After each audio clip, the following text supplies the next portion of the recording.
the corner. Thanks for coming in today. Oh, it's great to be with you. Thanks. I appreciate it. There's so much going on with Upserve, and literally, as you came in, another announcement. GrubHub. That's right. Yeah, we just announced today that we have a big integration between our product, Breadcrumb Point of Sale for restaurants, with GrubHub, which is also known as Seamless. They operate under two brands, and they're basically the country's largest online ordering service. Wow. So I was already looking at the announcement you had leading up to today, which I'm going to go through and kind of pick your brain a little bit on, because just so much growth. The release was 100% growth. That's right. Upserve now is working with restaurants all across the U.S., and we measure that growth a few different ways. One of the things we think about a lot is how much money are they actually running through our system, and restaurants today are managing over 11 billion with a B dollars in annual sales on our system.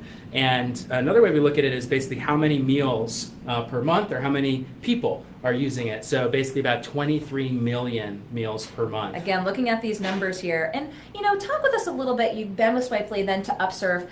The elevator speech, because you have there's so many facets to it. So how do you explain it to the average person when they say, "What do you do, Angus?" Well, long story short, most segments of our economy have kind of gotten with the times. We're here in this awesome studio using all this new technology, but restaurants really, for the most part, have been left behind. For the most part, they're using a lot of the same technologies and tools that they've had since the 1990s. And so when you go into the restaurant, for example, the point of sale system they use, it uses Microsoft Windows. It's sort of out of the Stone Ages. It doesn't actually talk to the internet. It's got something in the back room where if you trip over the power cable, you're out of luck. Well, let's go cloud. Yeah, so exactly. And then also the systems don't talk. Like if you have a reservation system and it knows that, for example, Kate, you've been in 15 times, it doesn't actually talk to the point of sale system. So they don't even know that perhaps your favorite thing is, Pinot Grigio, for example. So they can't offer you a better service. So what we do at Upserve is we put everything the restaurateur needs in one place. And that means we give them a really great, modern, cloud-based point of sale system. It replaces that clunky thing we were talking about. That product is called Breadcrumb. And then the Breadcrumb point of sale runs on the Apple iPad hardware. So it's modern, it's easy to use, it's 2017 technology. And then we also have a product called Upserve HQ, which we've had for a while now, and that's basically the analytics, the information you need so you can run your restaurant smarter. And our vision is that everything will be working together in one place. With this thing we just announced today with GrubHub, great example of that. The way it works now, you place an online order. I do it on my phone or on the web, and you'd be surprised that, in fact, when it actually comes to the restaurant, it gets in a fax machine more times than not. Or it'll be like, they'll have like a giant table full of all these iPads where all the different online orders are coming in, and then they have to retype it into their point of sale system. And you're wondering why you ordered buffalo wings with ranch and you got buffalo wings with blue cheese. Because it got lost in translation. Too many hands in the soup. So the thing we announced today is now when you order, if you're using our Breadcrumb point of sale product and your customer orders online at GrubHub or Seamless, that order goes directly and instantly into the point of sale system. No retyping, no errors, no mistakes. Wow, I don't think I realized that, but now that you point it out, I think I do. There's a convenience store in my neighborhood that does do an ordering service, and I saw all these papers just sitting there on the counter. There's just one person there. I said, "What's this?" "Oh, yeah, we've got to do these orders," and I'm like, that seems like a lot of work. Yeah, and it slows them down. Yes. So we worked with one customer, an Indian restaurant, where they actually, as a result of putting the system into place, they were able to increase their online order volume by almost 20%, which is, all more money at the bottom line for the restaurant. And so this really helps restaurants. Talk, the impact on the consumer. Well, for the consumer, with our GrubHub integration, which is the news we just announced today, the idea is that I'm basically going to get my food faster, and what I said is what I get. So there's no translation anymore, because literally what I type in, I hit the button on my phone or on my computer, and it immediately prints right out in the kitchen, and within seconds. But broadly speaking, with all of the technology Upserve's building, like our Breadcrumb point of sale, Upserve HQ, at the end of the day, for the consumer, it's all about great hospitality. When we go out to eat, we work with some very high-end restaurants, like, for example, Gracie's restaurant here in the neighborhood, and they provide phenomenal level of hospitality. But I'll be honest, the vast majority of our restaurants are not at that fine dining price point. And you don't have to be at a fine dining price point to want to give your customers fantastic hospitality. And so with our technology, it makes it so much easier to run a smooth operation and give your guests great service. Now, when had you gone from Swipely to Upserve? Well, we made that change at the beginning of 2016, and really what it was a name change. So those of us here around Rhode Island, or some of us, I'm pretty old, so like I can remember my mom worked at Industrial National Bank, and then it was Fleet, and then it was Bank of America. And at the end of the day, they were basically offering the same products, but they kind of updated their brand. And in our case, we started out as Swipely was our company name, but the products we offer were the same as we were offering now under Upserve. The difference is it wasn't really clear from our brand name that we were 100% focused on restaurants. And the first year that we had our first customers, 2012, it was about 85 or 90% restaurants. And nowadays it's entirely restaurants. And so we wanted to make sure that our brand name reflected our focus on restaurants. And so that's why at the beginning of 2016, we changed our company name from Swipely to Upserve. And as we're here in May 2017, and again, looking at these numbers in the release, just this mammoth growth, did you anticipate that it would just explode this quickly? Well, we set pretty ambitious goals at our company, and we are growing at a very strong pace. And one of the biggest contributors to that was that last year we actually bought the breadcrumb business. So the breadcrumb point of sale product, we actually acquired that business from another company, a publicly traded company, Groupon, that a lot of people have heard of. So that was a big contributor to fueling some of this growth. But look, there's no question that we're seeing tremendous growth in the business, and we're really excited about it. There's a lot of restaurants out there, and most of them are not using modern technology. There's about nearly 1 million restaurants in the United States, and so today we're working with thousands, not hundreds of thousands, and so there's a long way for us to go. You've got unlimited growth potential, and you're located right here in downtown Providence. Yeah, we have our office is actually not far from this studio, and we have a great view of Kennedy Plaza out of one of our windows, and so we love being right in downtown. One of the reasons we moved here into downtown was to be closer to the train station. We have some employees that come down on the train from Boston. We like being able to recruit folks from a broad area. And then we also, in the last year, have opened offices in San Francisco, and then most recently we just opened an office in New York City. But based right here in Rhode Island. This is HQ. So Rhode Island businessman. Weigh in a lot of times. You've been very involved with the community, with politics. Most recently, last night, saw that tweet. The Pawtucket Red Sox owners made their ask yesterday, and the total that they're looking for, from the state in Pawtucket, in total is $38 million. And this is a collective group of billionaires. And you had kind of a strong reaction to that. Well, I kind of, I'm not sure. I can't do like the facial expression on video. Trust me, there was one that I was thinking. I just, Stadium 38, 38 million. But it just seemed ridiculous to me that there's so many hardworking Rhode Islanders out there. What I don't understand is I just don't like the general idea of the government getting involved in private businesses. Like, I have a private business. It's hard for me. Like, I struggle to hire all the people. You guys are growing your business.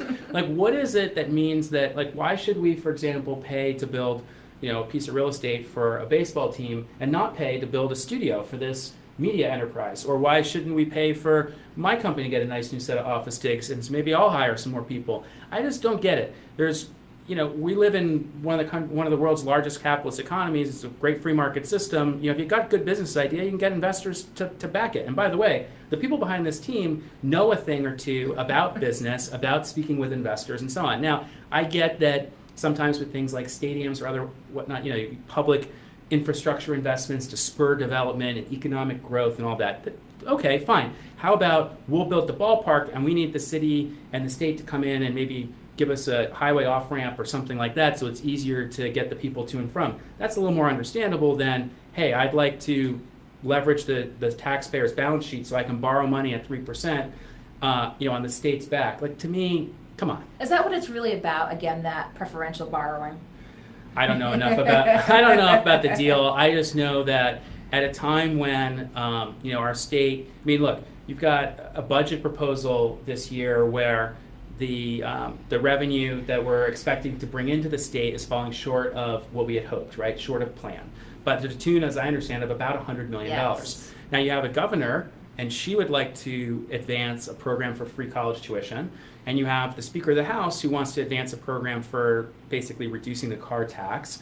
And then meanwhile, but they're both, it's like, where should we go spend this extra money? Oh, actually, there's $100 million less in our bank account than we thought. The reason why it's not like when you build a stadium for someone, it's free. Yes, it is like a long-term bond. It comes over a number of years. But there's real borrowing costs to that, and that's something we have to pay out every year. So it just, to me, doesn't seem like, I don't know, there's a number of reasons that I felt kind of, I can't roll my eyes on camera like that, but it was definitely an eye roll when I read about it. You had an acronym in the tweet. We referenced the tweet today, actually, in the Go Local editorial that was released earlier today. You can check out on Go Local. Again, questioning the collective group of billionaires. I think a lot of the reaction from folks is, again, they've got deep pockets. Why can't they, if this is going to directly benefit them? Gary Sass was in here and said, okay, where's the taxpayers' equity in this? It's their stadium. They say it is going to be a public one. We're here in May. There clearly is going to be an ask of the General Assembly. Do you think this is going to be a big battle up there? Well, most big things like this that have happened in the past in the General Assembly happen quickly, late in the session, without a lot of attention. So, the last thing that anything like that needs to get through the Assembly is attention. So it does seem like there's a fair amount of early attention on this. Of course, the billionaires, to their credit, what they would probably say is like, hey, listen, we're billionaires. We don't need to mess around with little old Pawtucket. You guys should be thanking us that we're going to put our capital into creating a world-class sporting venue or whatever in Pawtucket. Fair enough, and that's a legitimate argument. But I would struggle to find examples where the taxpayers have built minor league ballparks and it's worked out for the taxpayers. I lived in San Francisco for a number of years in a neighborhood that was completely revitalized following the 1989 Loma Prieta earthquake in that area, which, if you remember, the World Series was happening. Yes, right at that time when it happened. And they completely redeveloped this area, and they moved the ballpark. The San Francisco Giants play in this ballpark. And at the time it was called Pac Bell Park, a few brand name changes, yes. Now AT&T Park. But that ballpark was paid for mostly with private dollars, not public dollars. Now, tremendous public dollars went into moving the roads and everything else. The infrastructure. And now that's a burgeoning area. There's a university there and all kinds of development. Obviously very different than our situation. But the point is that that was a ballpark built with private money that made sense. And I think it's challenging for the economics to work for a private developer to build a ballpark in Yes. Rhode Island. So it's not, look at it this way. If you're hoping that we're going to get the ballpark in the renderings and they're just going to pay for it all, like, that isn't going to happen either. You can't have your cake and eat it too. Well, exactly. We're keeping a close eye on that here. But let's talk a little bit. Let's go back to Upserve. Yeah. We just had some great numbers that you told us about. What do you have planned for the rest of 2017? Well, we're working on a lot of things right now. What can we keep an eye on? Well, we've just launched some major updates to our mobile. We have a mobile app that every day thousands of restaurateurs use to basically put their restaurant in their pocket. It's called Upserve Live, and it works on your iPhone. And so basically what that lets you do is, if you're a restaurateur and maybe you have two restaurants, you can't be in both places at once. And you're wondering, how are sales doing? How many people have come in? What's my labor cost? Who's sitting at table 5? Well, with Upserve Live, you can just grab your phone and see. And one of the biggest complaints we've heard is that, well, that's great, we love it, but my partner in this restaurant with me is on Android. So one of the things we're working on is actually an Android version of Upserve Live. We expect to have the Upserve Live Android version available this summer. So that's one that's been highly, highly requested. And then online ordering, we obviously started today with the biggest player, GrubHub, also known as Seamless. It's interesting. It was a company called Seamless and a company called GrubHub. They merged. And in some parts of the country, people still call it Seamless. And in some parts, people know it's GrubHub. Seamless was big in New York. So anyway, we've started with them. They have about 60% share of the online ordering market, but we've also are announcing partnerships in the coming weeks with additional online ordering partners. Our idea is, no matter where you want to take your online orders from as a restaurant, you should be able to have it be completely seamless, like we talked about at the outset. And that's something we're also going to be delivering more of this summer. So we talked a little bit, you just sort of kind of joked here being in the studio saying, why doesn't the state give money to Go Local? Why doesn't the state give money to me? Do you have any state involvement with the company? We have never asked them for any direct investment, no. And so I think, direct investment by the state in private businesses, like, there could be some rare cases where it makes sense, but 9 times out of 10 when I hear about it, it doesn't seem like a great deal. Now, I'm in a sector, the technology sector, that's a very hot sector. And, if you have an idea, there's people that are ready, willing, and able to invest in a technology business. There's some sectors where, for example, finding the cure for an orphan disease, where maybe not many people have that disease. So maybe that's an area where, the government should get involved. Okay. But Not where you are, not where you need to be. And one of the things that they've talked about here is the development of the 195 land, and Sure. they've talked about Wexford and trying to get that sort of startup momentum and startup community. But one of the things we hear a lot of, again, you're in the tech world, but ability or lack maybe of VC money for all sort of startups. How will we ever get that sort of a VC presence here, do you think? No, I don't think so. But I also don't think it's a problem. I mean, we've raised more VC money than any tech business that's currently operating in the state of Rhode Island. Over 40 million, I believe, is what we've announced, and we've been able to do that by, telling people our story. If you're good, you can go elsewhere. Basically, is what you're saying. Well, yeah, I mean, look. Bank wires do cross state lines. So, our investors are based in places like Northern California, that's Silicon Valley. One is based in Philadelphia. Another is based in Chicago. And they invest in great business wherever those businesses may be. Now, what causes a VC to choose to open an office in a particular city is that she will feel like, oh, there's so many companies in this city that it makes sense for me to have my office here, and I can go around. Now, right now, that just isn't the case here. So where you see that happening more and more is, New York is probably actually the strongest tech entrepreneur market in the East Coast. It's sort of usurped Boston in that regard. And then on the West Coast, obviously Northern California, San Francisco is never going away as the leader. But you can start. I mean, look, Walmart, which is one of the country's largest businesses, is based in Bentonville, Arkansas. You don't need to be in San Francisco to start a great business. And I also think that if you have a great business and you are in Providence, Rhode Island, or Bentonville, Arkansas, there's going to be investors that want to help you grow.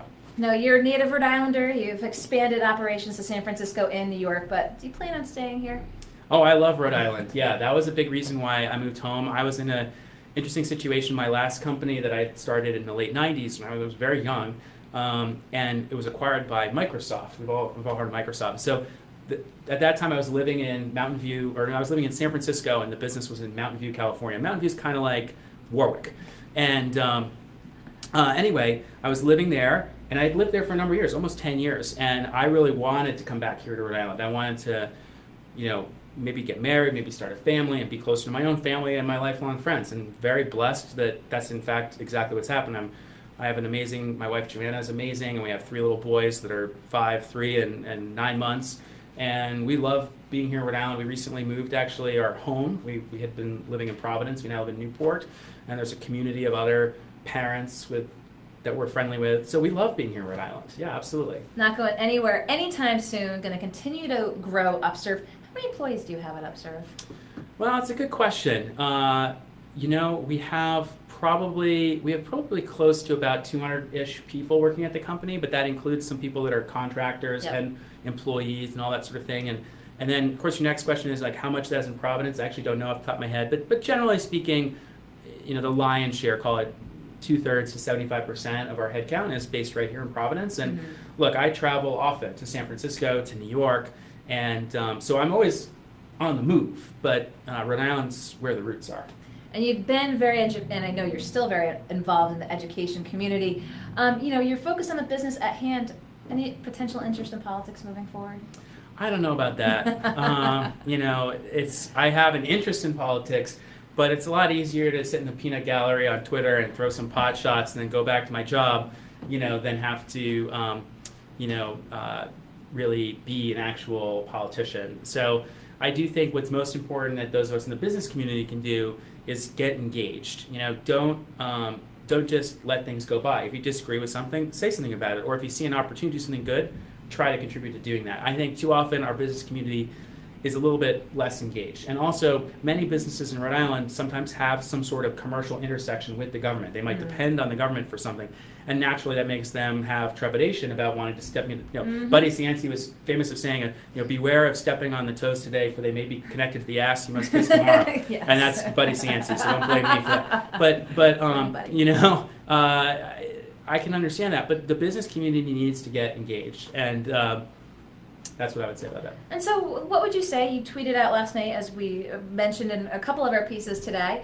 We heard again what the proposal was from the PawSox owners.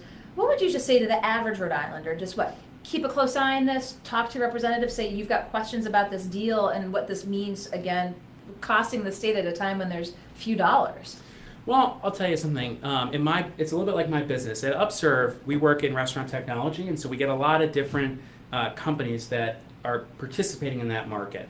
And you got to have an overall strategy of what you want to do. Like at Upserve, our strategy is to make a single platform on which restaurants can run their whole business, and it's really simple. It helps them make more money, more profits, and sleep easier at night, and provide better hospitality. Like we kind of have a thesis, what we're trying to do.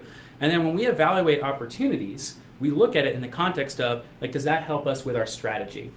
What happens sometimes is I'll get an email, like I got an email yesterday from somebody who has a little company in Europe that does, I don't even know what it does, something to do with loyalty program. And he's like, hey, I've reached the end of my road on this product. Would you guys want to buy my business? I'm like, no. I just wrote back, very kind, thank you. Not part of our strategy. Good luck. Not part of the strategy. Let's go. Yep. What happens in Rhode Island is the headlines are always dominated by these random emails that come in over the transom. It's like, let's build a ballpark, or let's do this thing. I read one in my local hometown of Bristol. It's like, let's build it looks like something out of Athens, like a Hall of Fame building, and it's not going to happen. I was like, we can't be reactive to these ideas. It doesn't mean that these ideas are necessarily bad, but you have to have an overall strategy for where you're trying to take the state. Yep. Now, historically, Rhode Island's economic development has lagged our New England and Northeastern peers. So we should have some points of view about why that is, like education, for example, is one area we know we can invest in, infrastructure, providing a favorable business environment, which means not having like a different member of the elected government get hauled into court every other day. These are some things where if you have an overall strategy, and then it's like, stay focused. I worked at a company called Netscape. The CEO there had a saying he used to say, he was from Mississippi, and I can't imitate his accent, but it'd say, son, the main thing is to keep the main thing the main thing.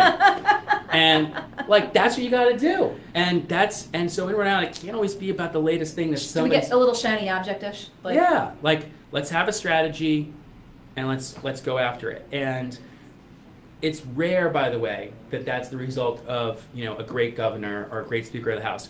An example of this working is Save the Bay. Anyone in this state can walk down to the beach in almost any part of our state and take their kid for a swim, and they're not going to die of toxic chemicals. But that wasn't one great governor or one great politician. It was a concerted effort by a group of lots of people over the course of 30 years to clean up and turn around the bay. And it was things like big projects like the giant tube they now have in Providence and all kinds of things, changing the chemicals that farmers use, all kinds of stuff. But now the bay is a lot cleaner than it was. It's going to take that kind of multi-year, maybe even multi-decade effort so that when my kids are my age, if they want to work in Rhode Island, that they can view Rhode Island as the kind of place that has the same economic opportunity as Connecticut or Massachusetts, which we can't say today. Yeah, so we're going to continue to keep a close eye on Upserve, on the POSOC story, and again, all things politics and business. So I appreciate your coming in today, Angus. Thanks so much for having me. Thanks. Bye. Angus Davis, CEO of Upserve. Major announcements made this week, major growth since going from Swipely to Upserve.